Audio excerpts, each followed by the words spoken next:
Preto de 13.000 rapaces galegos afrontan mañá o primeiro de 3 días da PAU, a selectividade.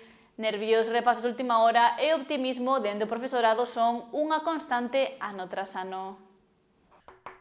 Conta atrás para o comezo dunha nova edición da selectividade. A proba de acceso á universidade ocupará mañá, mércores e xoves a actividade dos centros de secundaria e dos alumnos de segundo de bacharelato.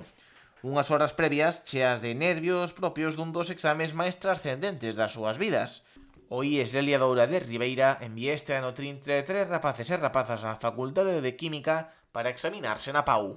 Van 33 alumnos, os 33 que aprobaron na convocatoria ordinaria son os que se presentan agora ás PAU. Sí, supoño que sí, porque eso é inevitable e todos os anos é igual o preparado que vayan, as notas que levasen e o desenvolvemento ao longo do curso.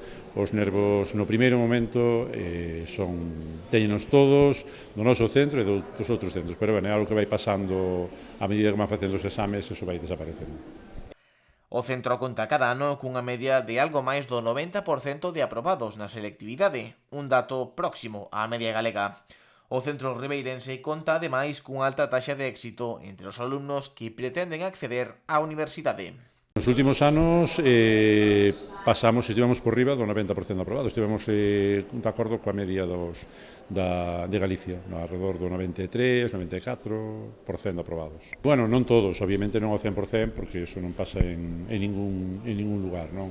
Pero, bueno, a maioría deles sí cumplen as expectativas que tiñan, porque sempre teñen, se non a carreira que teñen en primeiro lugar, o grau que teñen en primeiro lugar, sempre teñen algunhas en reserva, por así decirlo, e entonces acaban entrando. Outros escollen outra vía, que é facer un ciclo e a partir de aí, pois, acceder 2 anos despois, acceder ao grado que querían facer en primeiro lugar.